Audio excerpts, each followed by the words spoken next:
Mr. President, my lords, ladies and gentlemen, firstly, I wish to sincerely thank the MCC for giving me the opportunity and the great honor of delivering the 2011 Cowdrey Lecture. I was in India after the World Cup when my manager called to pass on the message that CMJ was trying to get in touch with me to see whether I would like to deliver this year's lecture. I was initially hesitant, given the fact that we would be in the midst of the current ODI series, but after some reflection, I realized that it was an invitation I should not turn down. To be the first Sri Lankan to be invited was not only a great honor for me, but also for my countrymen. Then I had to choose my topic. I suspect many of you might have anticipated that I picked one of the many topics being energetically debated today: the role of technology, the governance of the game, the future of Test cricket, and the curse of corruption, especially spot fixing. All of the above are important, and no doubt Sir Colin Cowdrey, a cricketing legend with a deep affection for the game, would have strong opinions about them all. For the record, I do too. I strongly believe that we have reached a critical juncture in the game's history, and that unless we better sustain Test cricket, embrace technology enthusiastically, protect the game's global governance from narrow self-interest, and more aggressively root out corruption, then cricket will face an uncertain future. But while these would all be interesting topics, deep down inside me, I wanted to share with you a story. The story of Sri Lanka's cricket, a journey that I'm sure Colin would have enjoyed greatly, because I don't believe any cricket-playing nation in the world today better highlights the potential of cricket to be more than just a game. This lecture is all about the spirit of the game. And in this regard, the story of Sri Lankan cricket is fascinating. Cricket in Sri Lanka is no longer just a sport. It is a shared passion that is a source of fun and a force for unity. It is a treasured sport that occupies a celebrated place in our society. It is remarkable that in a very short period, an alien game has become our national obsession, played and followed with almost fanatical passion and love, a game that brings the nation to a standstill, a sport so powerful it is capable of transcending war and petty politics. I therefore decided that tonight I would like to talk about the spirit of Sri Lankan cricket. Ladies and gentlemen, the history of my country extends over 2,500 years. A beautiful island, rich in natural resources, it is situated in an advantaged strategic position in the Indian Ocean. It has long attracted the attentions of the world, at times to our disadvantage, and at times to our prosperity. It is beautiful, and it is inhabited by a wonderfully resilient and vibrant and hospitable people, whose attitude to life has been shaped by volatile politics, both internal and from without. In our history, you will find periods of glorious peace and prosperity and times of great strife, war and violence. Sri Lankans have been hardened by experience and have shown themselves to be a resilient and proud society, celebrating at all times our zest for life and living. Sri Lankans are a close-knit community. The strength of the family unit reflects the spirit of our communities. We are inquisitive. We are a fun-loving people, smiling defiantly in the face of hardship and raucously celebrating times of prosperity. We live not for tomorrow, but for today, savoring every breath of our daily existence. We are fiercely proud of our heritage and culture, the ordinary Sri Lankan standing tall and secure in that knowledge.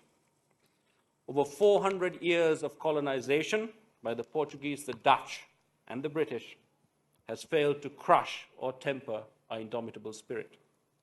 And yet, in this context, the influence upon our recent history and society by the introduced sport of cricket is surprising and noteworthy. Sri Lankans for centuries have fiercely resisted westernization of our society, at times summarily dismissing Western tradition and influence as evil and detrimental.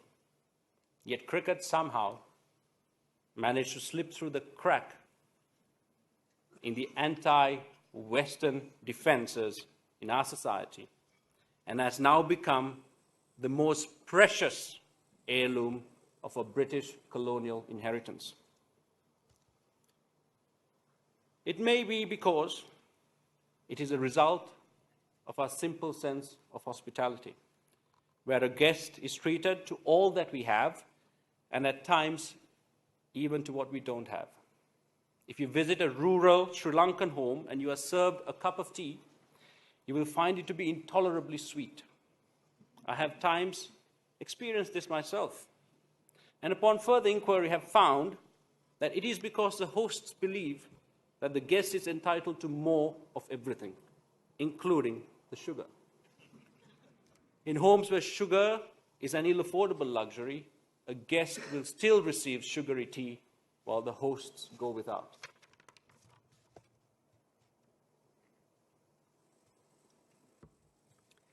Fittingly, as it happens,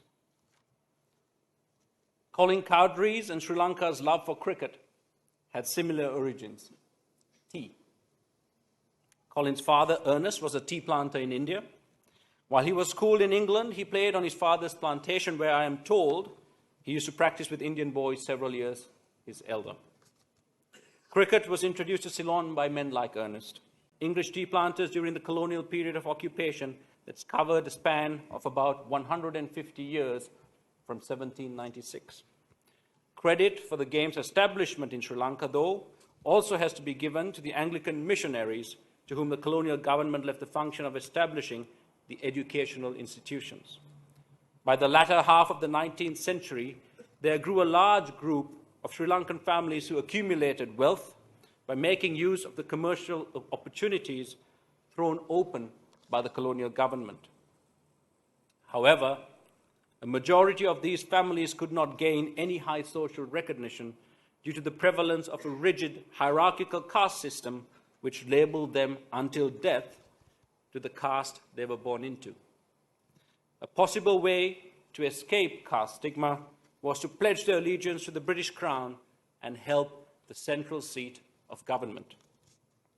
The missionaries, assessing the situation wisely, opened superior fee-levying English schools, especially in Colombo, for the children of the affluent from all races, castes, and religions.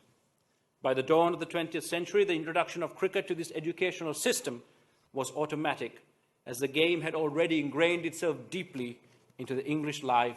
As Neville Cardus said, without cricket, there can be no summer in that land.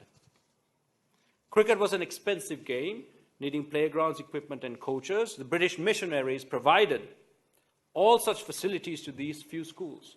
Cricket became an instant success in this English school system. Most Sri Lankans considered cricket beyond their reach because it was confined to the privileged schools meant for the affluent. The missionaries, in due course, arranged intercollegiate cricket matches backed by newspaper coverage to become a popular weekend social event to attend.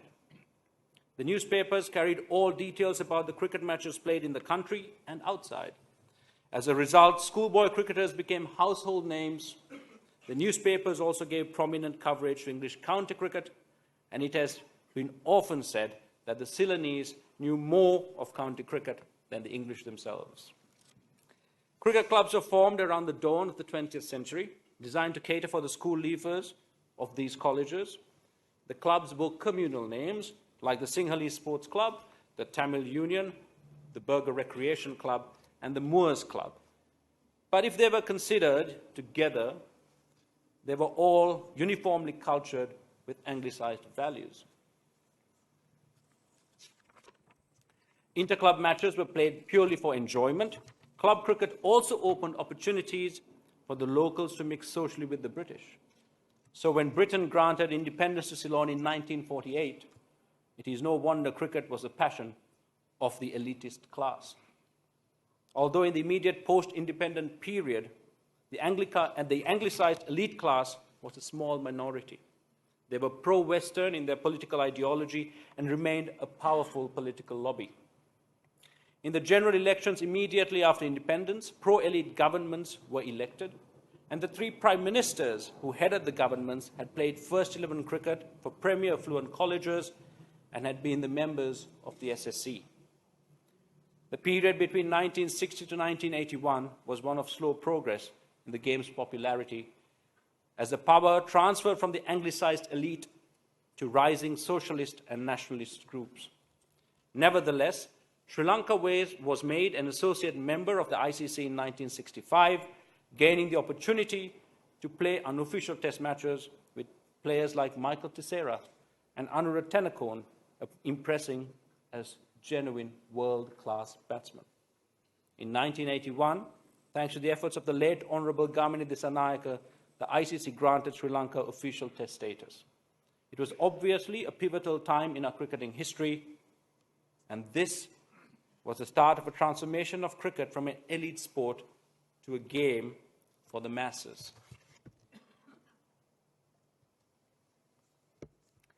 I do not remember this momentous occasion as a child. Maybe because I was only 5 years old, but also because it wasn't a topic that dominated conversation in our home. The early 1980s was dominated by the escalation of militancy in the north into a full-scale civil war that was to mar the next 30 years. The terrible race riots of 1983 and a bloody communist insurgency amongst the youth was to darken my memories of my childhood and the lives of all Sri Lankans. I recollect now the race riots of 1983 with horror. But for the simple imagination of a child not yet 6, it was a time of extended play and fun. I do not say this lightly, as about 35 of our closest friends, all Tamils, took shelter in our home.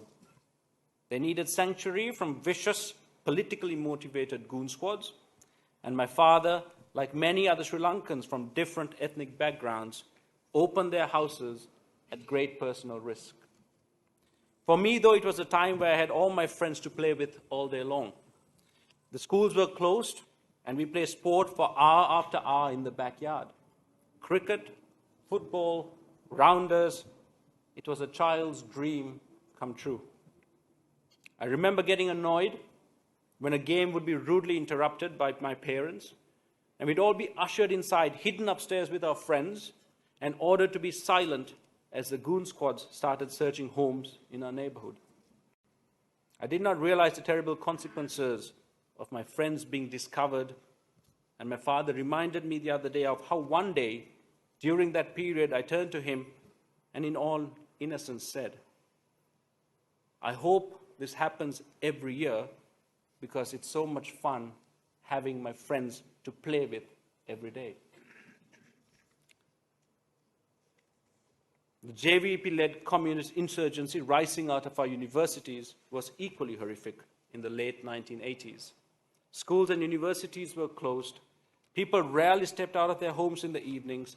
The sight of charred bodies on the roadsides and floating corpses in the river was terrifyingly commonplace. People who defied the JVP faced dire consequences. They even urged students of all schools to walk out and march in support of their aims. I was fortunate to be at Trinity College, one of the few schools that defied their dictates.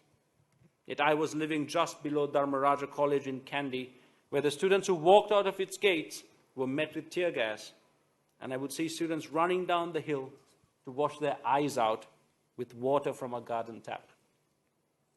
My first cricket coach, Mr. D.H. De Silva, a wonderful human being who coached tennis and cricket to students free of charge, was shot on the tennis court by insurgents. Despite being hit in the abdomen twice, he miraculously survived when the gun held to his head jammed, like many during and after that period, he fled overseas and started a new life in Australia. As the decade progressed, the fighting in the north and east had heightened to a full-scale war. The Sri Lankan government was fighting the terrorist LTTE in a war that would drag our country's development back by decades. This war affected the whole of our land in different ways. Families, usually from the lower economic classes, sacrificed their young women and men by the thousands in the service of Sri Lanka's military. Even Colombo, a commercial capital that seemed far removed from the war's front line, was under siege by terrorists using powerful vehicle and suicide bombs. Bombs in public places targeting both civilians and political targets became an accepted risk of daily life in Sri Lanka. Parents traveling to work by bus would split up and travel separately so that if one of them died, the other will return home to tend to the family. Each and every Sri Lankan was touched by the brutality of that conflict. People were disillusioned with politics and power and war. They were fearful of an uncertain future. The cycle of violence seemed unending. And Sri Lanka became famous internationally for its war and conflict. It was a bleak time where we as a nation looked for inspiration, a miracle that would lift the pallid gloom and show us what we as a country were capable of if united as one, a beacon of hope to illuminate the potential of our peoples. That inspiration was to come in 1996. The pre-1995 era, during which Sri Lanka produced many fine cricketers, but struggled to break free from the old colonial influences that had indoctrinated the way the game was played in Sri Lanka. Even after gaining Test status in 1981, Sri Lanka's cricket suffered from an identity crisis, and there was far too little Sri Lankan in the way we played our cricket. Although there were exceptions, one being the much talked about Satha Sivam, who was a flamboyant and colourful cricketer both on and off the field. He was a cricketer in whose hand they say the bat was like a magic wand. Another unique batsman was Duleep Mendes, now our chief selector, who batted with swashbuckling bravado. Generally, though, we played cricket by the book, copying the orthodox and conservative styles of the traditional cricketing powerhouses. There was none of the live for the moment and happy-go-lucky attitudes that underpin our own identity. We had a competitive team with able players, but we were timid, soft, and did not yet fully believe in our own worth as individual players or as a team. I guess we were in many ways like the early West Indian teams, calypso cricketers who played the game as entertainers and lost more often than not, albeit gracefully. What we needed at the time was a leader, a cricketer from the masses who had the character, the ability, and above all, the courage and the gall to change a system, to stand in the face of unfavorable culture and tradition, unafraid to put himself on the line for the achievement of a greater cause. This much-awaited Messiah arrived in the form of an immensely talented and slightly rotund Arjuna Ranatunga. He was to change the entire history of our cricketing heritage, converting the game that we loved into a shared fanatical passion that over 20 million people embraced as their own personal dream. The leadership of Arjuna during this period was critical to our emergence as a global force. It was Arjuna who understood most clearly why we needed to break free from the shackles of our colonial past and forge a new identity. An identity forged exclusively from Sri Lankan values, an identity that fed from the passion, vibrance, and emotions of normal Sri Lankans.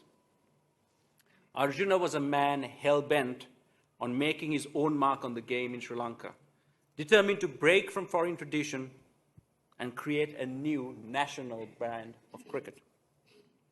Coming from Ananda College to the SSC proved to be a culture shock for him.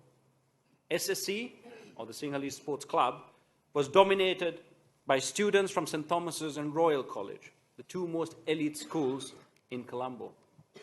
The club's committee, membership, and even the composition of the team was dominated by these schools.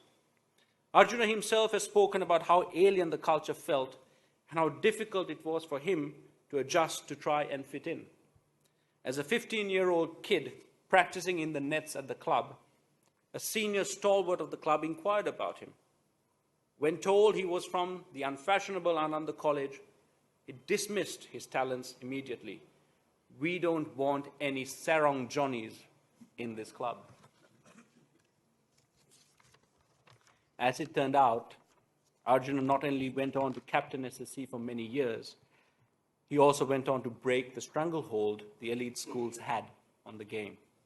His goal was to impart in the team self-belief, to give us a backbone and a sense of self-worth that would inspire the team to look the opposition in the eye and stand equal, to compete without self-doubt or fear, to defy unhealthy traditions and to embrace our own Sri Lankan identity.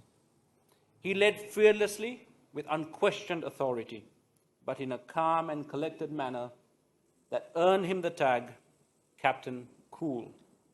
The first and most important foundation for our charge towards 1996 was laid. In this slightly overweight and unfit southpaw, Sri Lanka had a brilliant general who for the first time looked to all available corners of our country to pick and choose his troops. Arjuna, better than anyone at the time, realized that we needed an edge. And in that regard, he searched for players whose talents were so unique that when refined, they would mystify and destroy the opposition. In cricket, timing is everything. This proved to be true for the Sri Lankan team as well.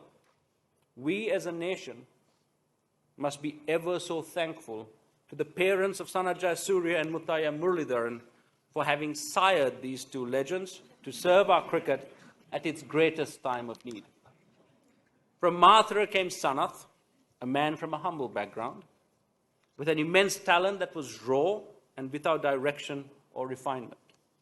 A talent under the guidance of Arjuna that was to be harnessed to become one of the most destructive batting forces the game has ever known.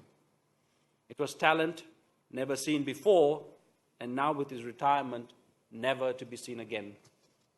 Murali came from the hills of Kandy, from a more affluent background. Starting off as a fast bowler and later changing to spin, he was blessed with a natural deformity in his bowling arm, allowing him to impart so much spin on the ball that it spun at unthinkable angles. He brought wrist spin to off spin. There is a story that in the early 1990s, Alan Border, having faced him, walked back to the Australian dressing room and said, "He's a leg spinner, but he bowls a lot of googlies." Arjuna's team was now in place, and it was an impressive pool of talent. But they were not yet a team.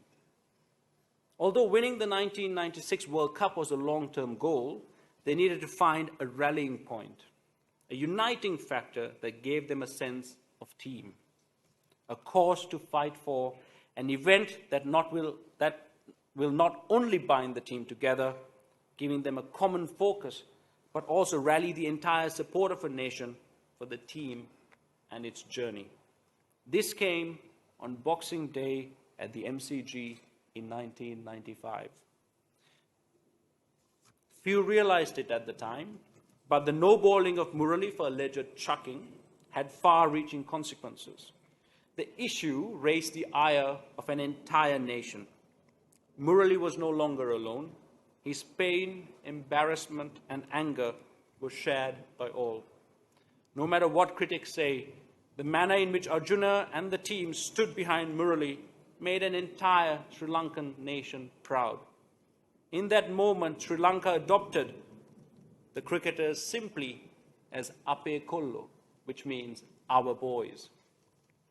Gone was the earlier detachment of the Sri Lankan cricket fan, and in its place was a newfound love for those 15 men, They became our sons, our brothers. Sri Lankans stood with them and shared their trials and tribulations. The decision to no-ball Murali in Melbourne was for all Sri Lankans an insult that would not be allowed to pass unavenged. It was the catalyst that spurred the Sri Lankan team on to do the unthinkable, become world champions just 14 years after obtaining full ICC status. It is also important to mention here that prior to 1981, more than 80% of the national players came from elite English schools. But by 1996, the same schools did not contribute a single player to the 1996 World Cup winning squad. The impact of that World Cup victory was enormous, both broadening the game's grassroots and as well as connecting all Sri Lankans with one shared passion.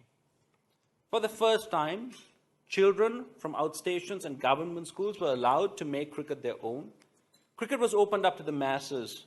This unlocked the door for untapped talent not only to gain exposure, but have a realistic chance of playing the game at the highest level. These new grassroots cricketers brought with them the attributes of normal Sri Lankans, playing the game with a passion, a joy and intensity that had been hitherto missing. They had watched Sanath, Kalu, Murali and Aravinda play a brand of cricket that not only changed the concept of one-day cricket, but was also instantly identifiable as being truly Sri Lankan. We were no longer timid or soft or minnows. We had played and beaten the best in the world. We had done that without pretense or shame, in a manner that highlighted and celebrated our national values, our collective cultures, and our habits. It was a brand of cricket we were proud to call our own, a style with local spirit and flair, embodying all that was good in our heritage. The World Cup win gave us a new strength to understand our place in our society as cricketers. In the World Cup, a country found a new beginning, a new inspiration upon which to build their dreams of a better future for Sri Lanka.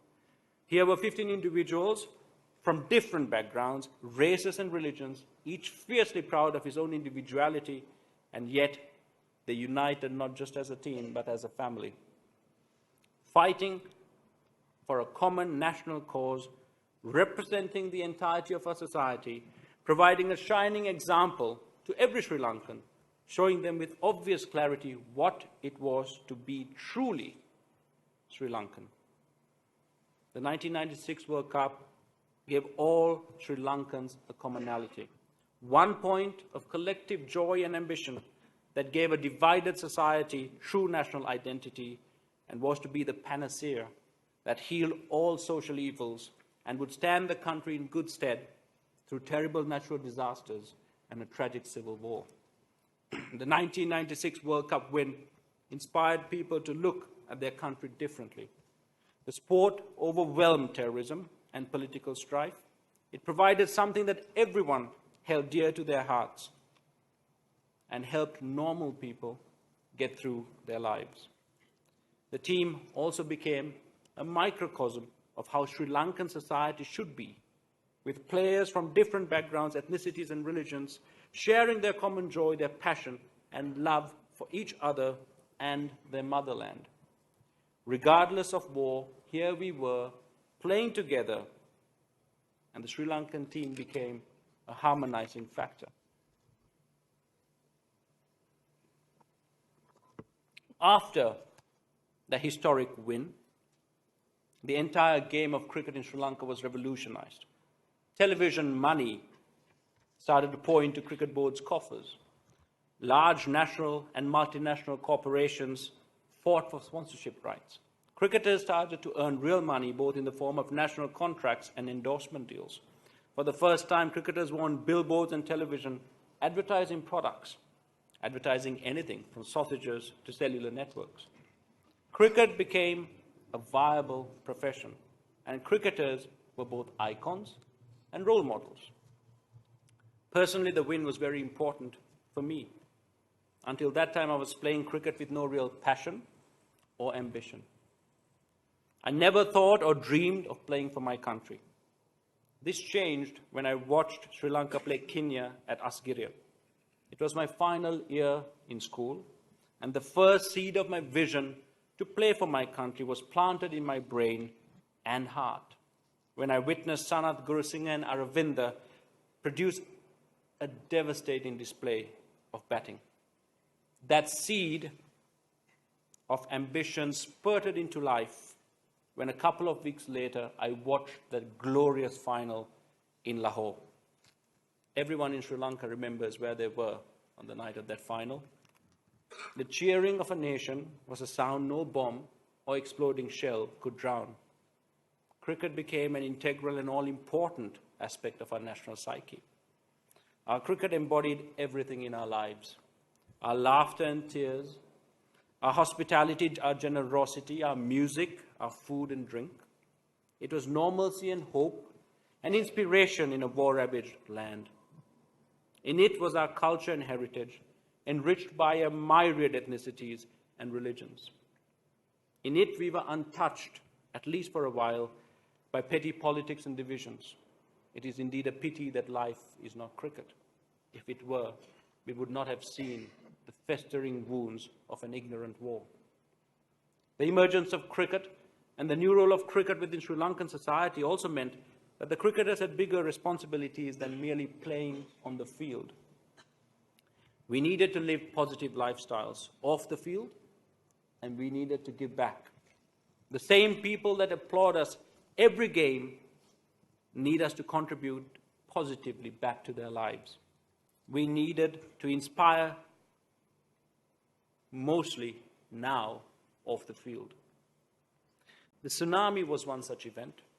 The death and destruction left in its wake was a blow our country could not afford. We were in New Zealand playing our first ODI. We had played badly, like at the Oval, and were sitting disappointed in the dressing room when, as usual, Sanath's phone started beeping. He read the SMS and told us a strange thing had just happened back home, where waves from the sea had flooded some areas. Initially, we weren't too worried, thinking it was a freak tide. It was only when we were back in the hotel watching the news coverage that we realized the magnitude of the devastation. It was horrifying to watch footage of the waves sweeping through coastal towns and washing away in the blink of an eye the lives of thousands. We could not believe that it had happened. We called home to check. Is it true, we asked. How can the pictures be real, we thought. All we wanted to do was go back home to be with our families and stand together with our people. I remember landing in the airport on 31st December, a night when the whole of Colombo is normally lit up for festivities, a time of music and laughter and revelry. But the town was empty and dark, the mood depressed and silent with sorrow. While we were thinking how we could help, Murali was quick to provide the inspiration. Murali is a guy who has been pulled from all sides during his career, but he's always stood only alongside his teammates and countrymen. Without any hesitation, he was on the phone to his contacts, both local and foreign, and in a matter of days, along with the World Food Programme, he had organized container loads of basic necessities of food, water, and clothing to be distributed to the affected areas and people. Amazingly, refusing to delegate the responsibility of distribution to the concerned authorities, he took it upon himself to accompany the convoys. It was my good fortune to be invited to join him. My wife and I, along with Mahela, Ruchira Pereira, our physio CJ Clark, and many other volunteers, drove alongside the aid convoys towards an experience that changed me as a person. We based ourselves in Polonnaruwa, just north of Dambulla, driving daily to visit tsunami-ravaged coastal towns like Trincomalee and Batticaloa, as well as southern towns like Galle and Hambantota on later visits. We visited shelter camps run by the Army and the LTTE. and even some administered in partnership between them. Two bitter warring factions brought together to help people in a time of need. In each camp, we saw the effects of the tragedy written upon the faces of the young and old. Vacant and empty eyes filled with sorrow and longing for homes, for loved ones, and for livelihoods lost to the terrible waves. Yet for us, their cricketers, they managed to smile. In the Kinya camp, just south of Trincomalee, the first response of the people who had lost so much was to ask us if our families were okay. They had heard that Sanat and Upul Chandana's mothers were injured, and they inquired about their health. They did not exaggerate their own plight, nor did they wallow in it. Their concern was equal for all those around them. This was true in all the camps we visited. Through their devastation shone the Sri Lankan spirit of indomitable resilience, compassion, generosity, and hospitality, and gentleness. This is the same spirit in which we play our cricket. In this, our darkest hour, a country stood together in support and love for each other, united and strong.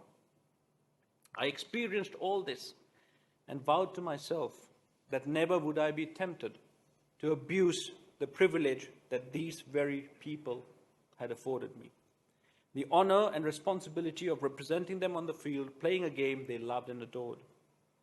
The role the cricketers played in their personal capacities for post-tsunami relief and rebuilding was worthy of the trust the people of a nation had in them. Murali again stands out. His Sinigama project with his manager Kushal Gunasekara, which I know the MCC has supported and still does with an ongoing funding of over £30,000 a year, and which included the rebuilding of over 1,000 homes, was amazing. I was fortunate that during my life, I never experienced violence in Sri Lanka firsthand. There had been so many bomb explosions over the years, but I was never in the wrong place at the wrong time. In Colombo, apart from these occasional bombs, life was relatively normal. People had the luxury of being physically detached from the war. Children went to school, people went to work, and I played my cricket. In other parts of the country, though, people were putting their lives in harm's way every day, either in the defense of their motherland or just trying to survive the geographical circumstances that made them inhabit a war zone. For them, avoiding bullets, shells, mines, and grenades was imperative for survival. This was an experience I could not relate to. I had great sympathy and compassion for them, but I had no real experience from which I could draw parallels. That was until we toured Pakistan in 2009. We set off to play 2 tests in Karachi and Lahore. The first test, played on a featherbed, passed without great incident. The second test was also meandering along with us piling up a big first innings when we departed for the ground on day 3. Having been asked to leave early, instead of waiting for the Pakistan bus, we were anticipating a hard day of toil for the bowlers. At the back of the bus, the fast bowlers were loud in their complaints. I remember Tilan Tushara being particularly vocal, complaining that his back was near breaking point, and he joked, and I kid you not, that he wished a bomb would go off so we could all leave Lahore and go back home. Not 30 seconds had passed when we heard what sounded like firecrackers going off. Suddenly a shout came from the front, "Get down, they are shooting at the bus." The reaction was immediate. Everyone dived for cover and took shelter on the aisle or behind the seats. With very little space, we were lying on top of each other. Then the bullets started to hit. It was like rain on a tin roof. The bus was at a standstill, an easy target for the gunmen. As bullets started bursting through the bus, all we could do was lay still, stay quiet, hoping and praying to avoid death or injury.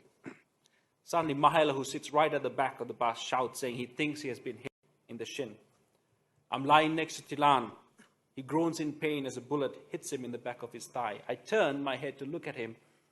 I feel something whiz past my ear, and a bullet thuds into the side of the seat, the exact spot where my head was a second ago. I feel something hit my shoulder, and it goes numb. I know I had been hit, but I was just relieved and praying I was not going to be hit in the head. Taranga Pranavitana, on his debut tour, is also next to me. He stands up, bullets flying all around him, shouting, I just got hit. As he holds his blood-soaked chest, he collapses into his seat, apparently unconscious. Now, this is his debut tour, and I see him, and I think, oh my God, you were out first ball, run out in the next innings, and now you have been shot. What a terrible, terrible first tour. It is strange how clear your thinking is. I did not see my life flash by. There was no insane panic. There was absolute clarity and awareness of what was happening at that moment. Tilan is helped off the bus. In the dressing room, there's a mixture of emotions. There is anger, relief, joy. Players and coaching staff are being examined by paramedics. Tilan and Pranavitana are taken by ambulance to hospital. We all sit in the dressing room and talk about what happened. Within minutes, there is laughter, and the jokes have started to flow. We have, for the first time, been a target of violence, and we had survived. We all realize that some of our fellow Sri Lankans, we all realize that what some of our Sri Lankans experience every day for nearly 30 years had just happened to us. There was a new respect and awe for their courage and selflessness. It is notable how quickly we got over that attack. Although we were physically injured, mentally we held strong. A few hours after the attack, we were lifted to the Lahore Air Force Base. Ajanta Mendes, his head swathed in bandages after multiple shrapnel wounds, suggests a game of poker. Tilan had been brought back sedated but fully conscious to be with us, and we make jokes at him, and he smiles back. We were shot, grenades were thrown at us, we were injured, and yet we were not cowed. We were not down and out.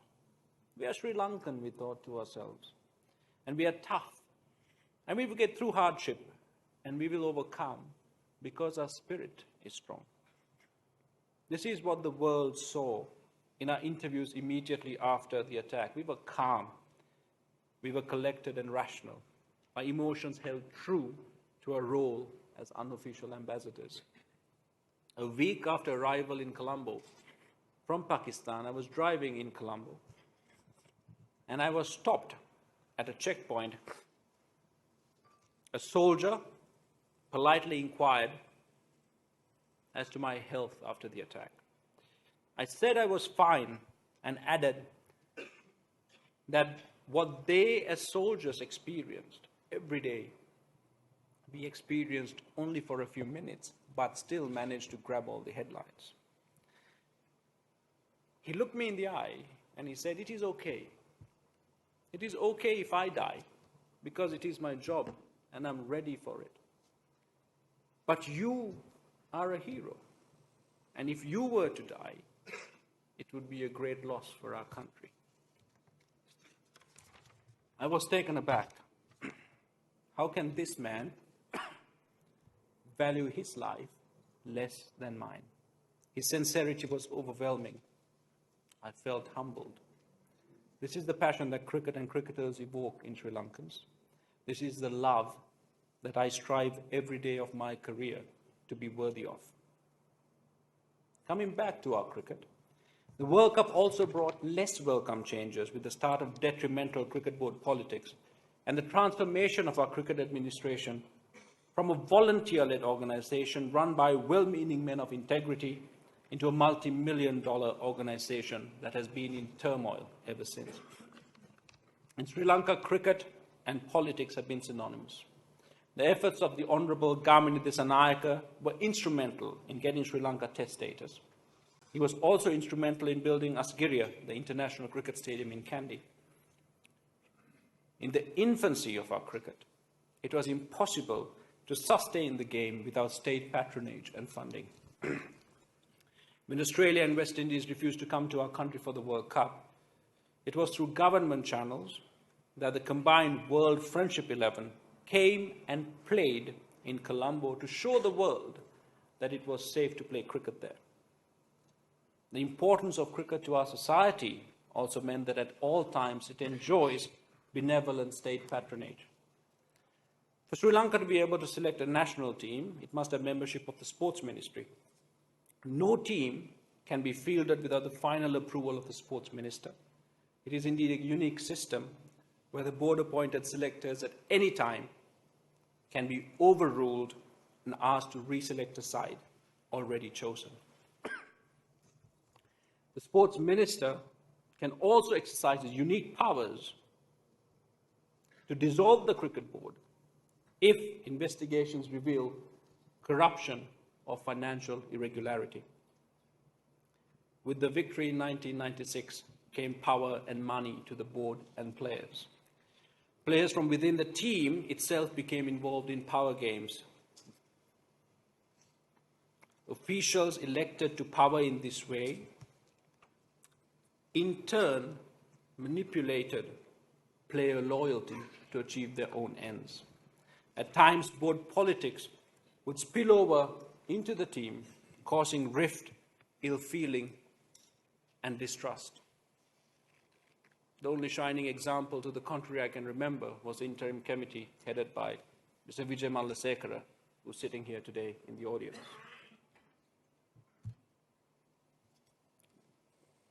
Accountability and transparency in administration and credibility of conduct were lost in a mad power struggle that would leave Sri Lankan cricket with no consistent and clear administration. Presidents and elected executive committees would come and go. Government-picked interim committees would be appointed and dissolved. After 1996, the Cricket Board has been controlled and administered by a handful of well-meaning individuals, either personally or by proxy, rotated in and out depending on appointment or election. Unfortunately, to consolidate and perpetuate their powers, they opened the door of the administration to partisan cronies that would lead to corruption and wanton waste of Cricket Board finances and resources. It was and still is confusing.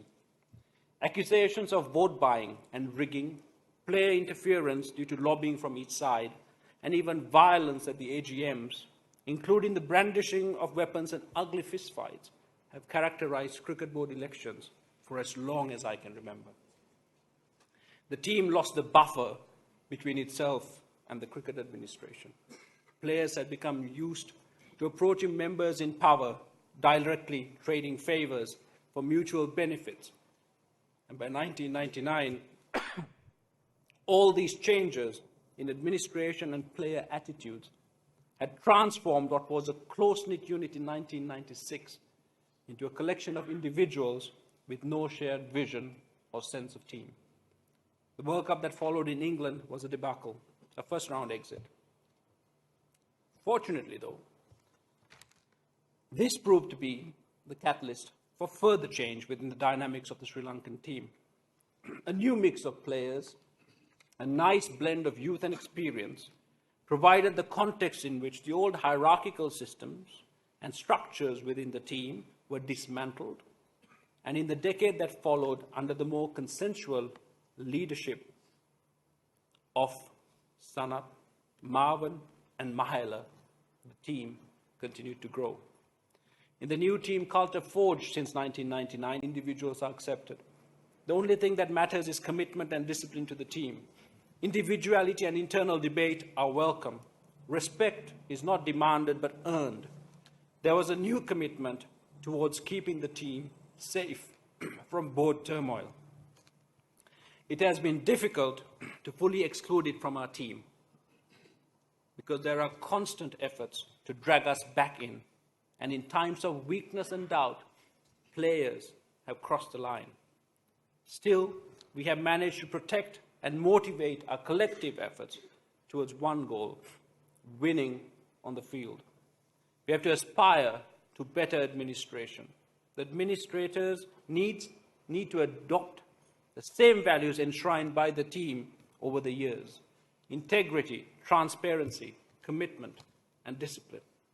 Unless the administration is capable of becoming more professional, forward-thinking, and transparent, then we risk alienating the common man. Indeed, this is already happening. Loyal fans are becoming increasingly disillusioned. This is a very dangerous thing, because it is not the administrators or players that sustain the game. It is the cricket-loving public. It is their passion that powers cricket. And if they turn their backs on cricket, then the whole system will come crashing down. The solution to this may be the ICC taking a stand to suspend member boards with any direct detrimental political interference and allegations of corruption and mismanagement. This will negate the ability of those boards to field representative teams or receive funding and other accompanying benefits from the ICC. But as a Sri Lankan, I hope we have the strength to find the answers ourselves. While the team structure and culture itself was slowly evolving, our on-field success was primarily driven by the sheer talent and spirit of uniquely talented players unearthed in recent times. Players like Murali, Sanath, Aravinda, Mahela, and Lasit Malinga. Although our school cricket structure is extremely strong, our club structure remains archaic.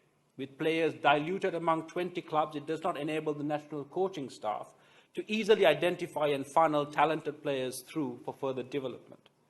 The lack of competitiveness of the club tournament does not lend itself to producing hardened first-class professionals. Various attempts to change this structure, to condense and improve, have been resisted by the administration and the clubs concerned. The main reason for this being that any elected cricket board that offended these clubs runs the risk of losing their votes come election time. At the same time, the instability of our administration is a huge stumbling block to the rapid phase change that we need.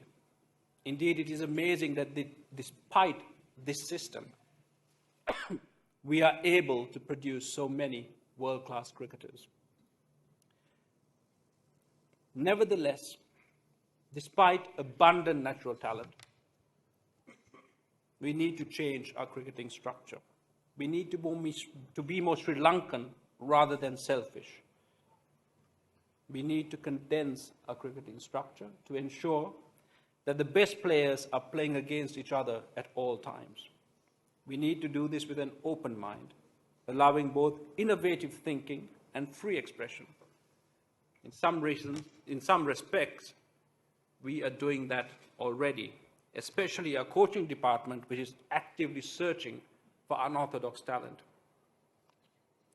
We have recognized and learned that our cricket is stronger when it is free-spirited, and we therefore encourage players to express themselves and be open to innovation.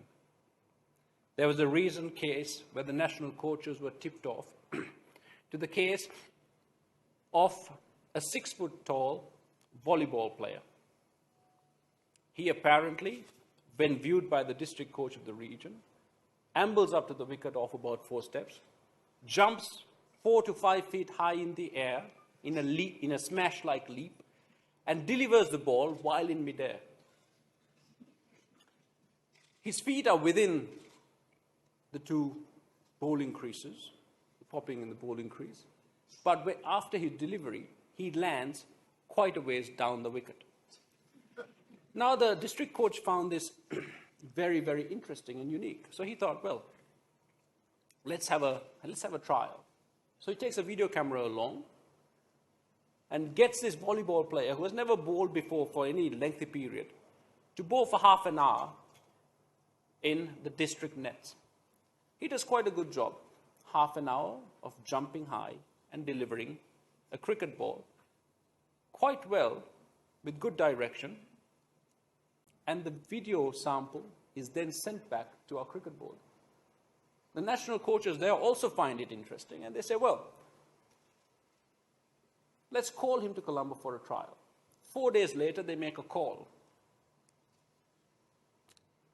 And the volleyball player answers the phone call from a hospital bed. And when invited, he says, oh, I'm sorry, I can't move. I've never bowled for 30 minutes. I strained my back.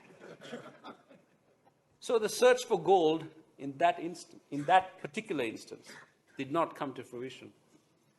There was another case where there was a letter postmarked from a distant village where the writer claimed to be the fastest undiscovered bowler in Sri Lanka. Upon further inquiry, it was found that the letter was written by a teenage Buddhist monk who proceeded to give a bowling demonstration dressed in his flowing saffron robes. In Sri Lanka, cricket tempts even the most chaste and holy. If we are able to seize the moment, then the future of Sri Lanka's cricket remains very bright. I pray we do, because cricket has such an important role to play in our island's future. Cricket played a crucial role during the dark days of Sri Lanka's civil war, a period of enormous suffering for all communities. But the conduct and performance of the team will have even greater importance as we enter a crucial period of reconciliation and recovery. An exciting period where all Sri Lankans aspire to peace and unity. It is also an exciting period for cricket, where the reintegration of isolated communities in the north and the east open up new talent pools. The spirit of cricket can and should remain the guiding force for good within our society, providing entertainment and fun, but also a shining example to all of how we should approach our lives. The war is now over. Sri Lanka looks towards a new future of peace and prosperity. I am eternally grateful for this. It means that my children will grow up without war and violence being a daily part of their lives. They will learn of its horrors, not firsthand, but perhaps in history class or through conversation, for it is important that they understand and appreciate the great and terrible price our country and our people paid for the freedom and security they now enjoy. In our cricket, we display a unique spirit, a spirit enriched by lessons learned from a history spanning over 2.5 millennia. In our cricket, you see the character of our people, our history, culture, tradition, our laughter, our joy, our tears, our regrets, and our hopes. It is rich in emotion and talent.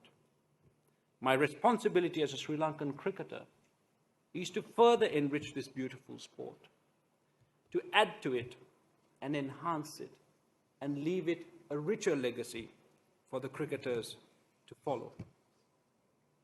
I will do that, keeping paramount in my mind my Sri Lankan identity. Play the game hard and fair, and be a voice with which Sri Lanka can speak proudly to the world.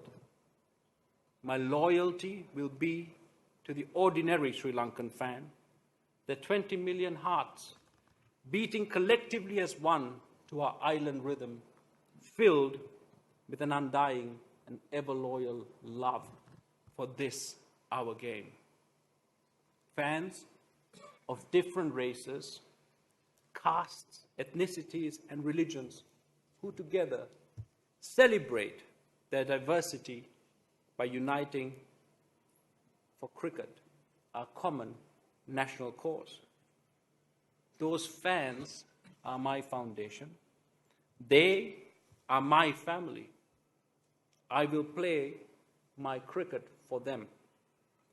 Their spirit is the true spirit of cricket. With me are all my people. I am Tamil, I am Sinhalese, I am Muslim and Burgher. I am a Buddhist, I am a Hindu, a follower of Islam and Christianity. But above all, today and always, I will be proudly Sri Lankan. Thank you.